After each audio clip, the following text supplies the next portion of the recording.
All right, guys, it's time to get started with this tank kind of restoration. So we got the kit finally.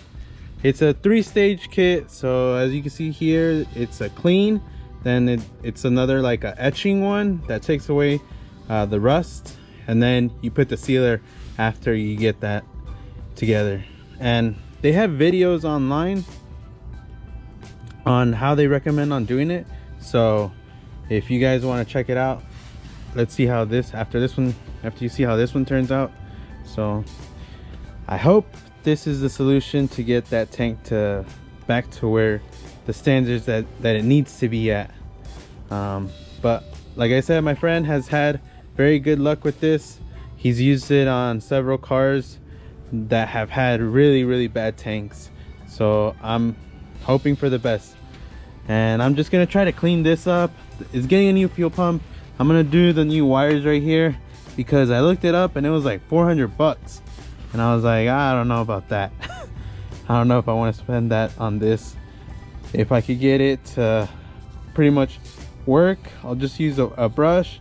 WD-40 is a really good for helping loosen all this off, because it just looks like it's just like surface rust or surface dirt on there. Because if I barely like brush it like that, everything goes away.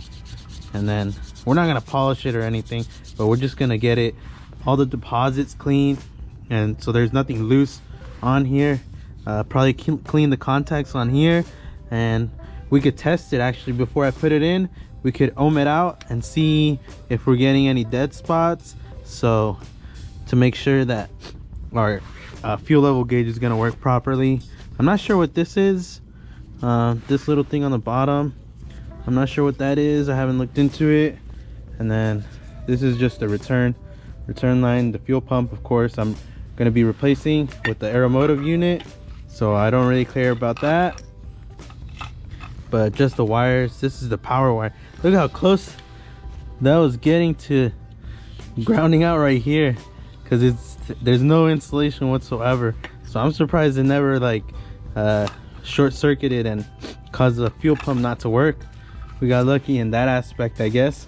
But look at it, just for me messing around with it right now, that's how much stuff came off of it. So let's get to it. I gotta drain the tank first, and then before I start doing that, the cleaning solution, I'm just gonna rinse out the tank from the inside. Try to get as much as I can just by rinsing it out with water, and then once I get that done, I'll use the clean solution, which you mix with water anyways. It's I guess it's concentrated, so I'll get that, put it in the tank, and you just like probably get 2 people to help you, and you just shake it.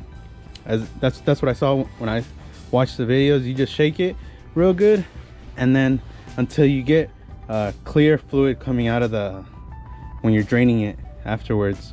So we're trying to get to that. Let's try to get this tank back in as soon as possible, because then I can get this thing on the road and it'll be good. All right, let's get to it. All right, guys, so I just finished rinsing the tank, and all I used for now was water. I haven't used the solution yet, so that's the next thing. And what I did was I just held it down with this snout pointing down, and then put the water all through here. And I did it until I couldn't see any more of the shavings coming out through the opening that was draining, and it came out pretty good. Here's some images of how it is now. There's still a little bit of surface rust, and that's what the other solution is going to take care of. But as you can see, it's way better than what it was.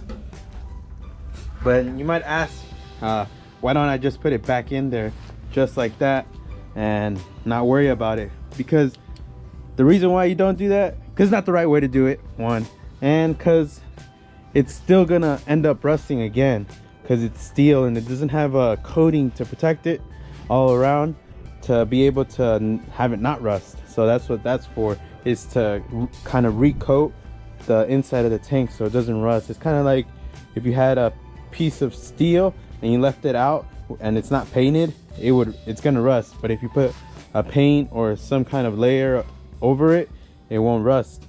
So it's the same thing with the tank, because you don't always have a full tank, and especially for people that store their cars for long periods of time with very little gas, it allows moisture to get up in there, and that's what causes it to rust. But we're gonna do all the steps just like that company says. So next is gonna be the cleaning solution, and you dilute it. This is the cleaning solution they give you. So right here, that's the cleaning solution, and you do a 1-to-1 ratio with this, and they recommend using hot water, and then you dump that in there, plug up all your openings, shake it really good, and drain it, shake it really good. You do little by little, so you don't put the whole thing in there, you just put a little bit, shake it up, and that allows it to be able to knock down any of the deposits that are easy to. And then they also recommend that you either put a chain or some loose bolts in there to be able to help knock some of that stuff loose. And then after this one, they give you, after you get it clean, and they emphasize getting it super clean, because the cleaner it is, the better it is for the sealant that they give you, which is this. So the better this will stick on, and you won't have any more issues, so you don't have to do this ever again. And then so after the cleaner, we're going to be putting this, and we're only going to do this after we get this tank super clean to where it's just clear water coming down. And then after that, we'll do this, which is the prepper for the sealant. So they say it etches the metal on the inside and puts like a coating of something on there to be able to help the sealant adhere to the tank on the inside. So then we use the tank, then we use the sealant. We're gonna pour it in there and shake it up. You move it around all over to make sure that you get everything, the whole tank from the inside. And then you just let it dry, and voila, let it dry afterwards. Then your tank is ready to go back in. So that's what we got left. So let's go with the cleaner now. Gonna mix that up with some hot water.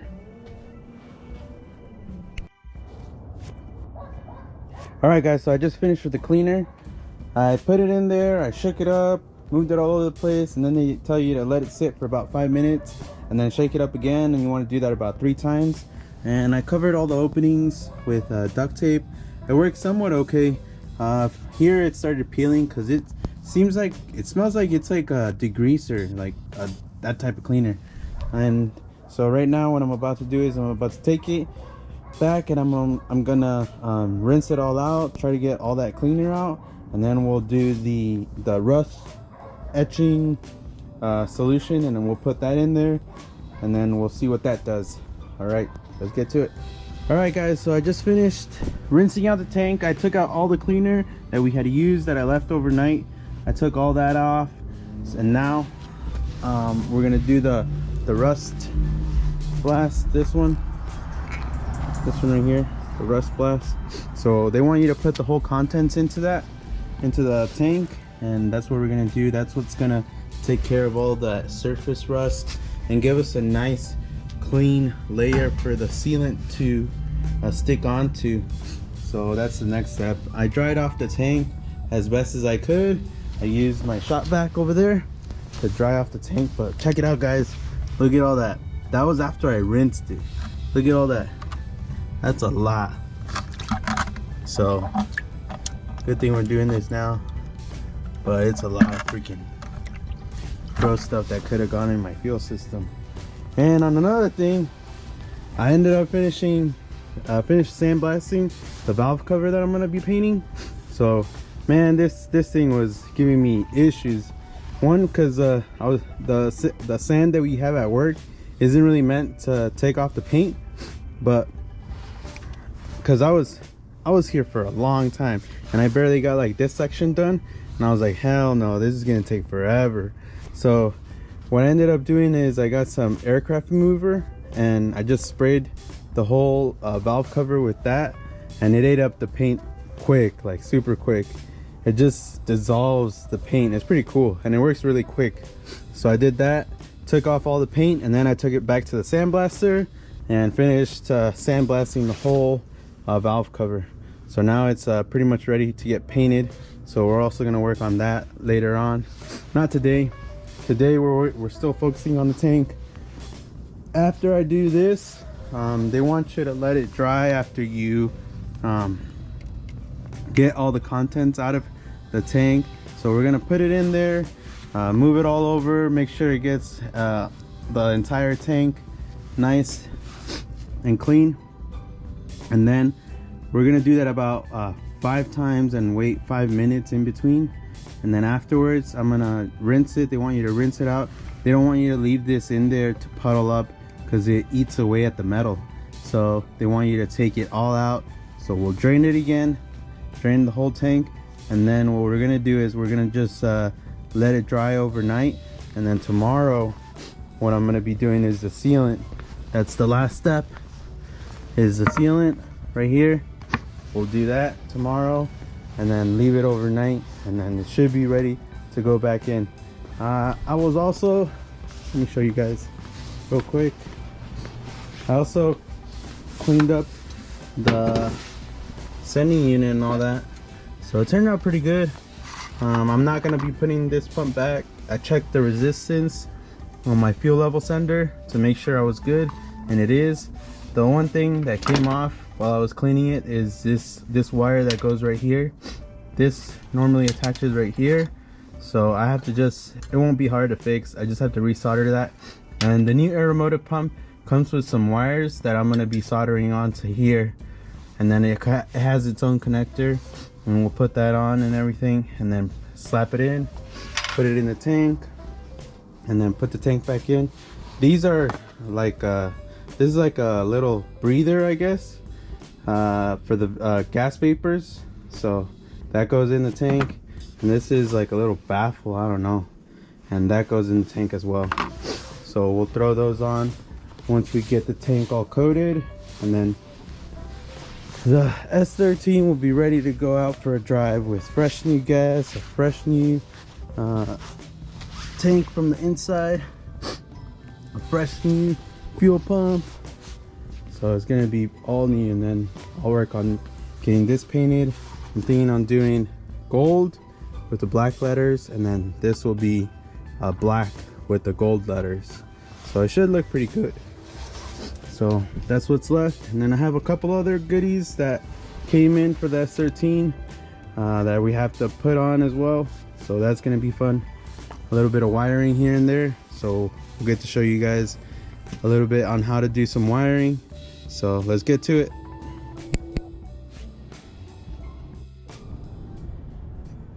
All right guys, so I just finished the second step, which was the rust blast solution, and it etched it pretty good. The stuff that was on the bottom of the tank is no longer there. Took that away, and they say that it's supposed to have like a grayish hue to it, and it does. The whole tank has like a gray hue. I took off a lot of the rust, especially, let me see if I can get the camera in there. Like right there is where most of the rust was, and I took a lot of that off. They say that it's okay if there's some rust left over, because the sealant will adhere to it due to the rust blast etching that so that the sealant will adhere to it. But that's the next step. I got the tank pretty dry with the shop vac, so I'm thinking I'm just gonna pour the sealant in there, and that way I can leave it overnight, and then tomorrow I can put the tank back in. So move things a little bit quicker, but it looks pretty good. And then with the sealant, it's gonna look a lot better. So here's the pictures of that. All right, so let's put the sealant in. They want you to pour the whole contents of the sealant in, and you want to mix it. They have a little thing to be able to mix it, and then you pour it all in there, and after you've got the whole inside of the tank coated, then you drain the excess. You don't want to leave a lot of excess in there, and then afterwards you just let it dry. And if there's, like with this tank, it's kind of hard to drain all of it because this isn't like a perfect hole. That, as you can see right there, is not perfect, so not everything gets out. So what I'm gonna have to do is get as much as I can out, and then I'll have to be moving the tank and placing it, letting that extra sealant that's in there just be spread around instead of puddling in one area. So that's what I'll do right now, and let's see how this tank turns out after this coating is done.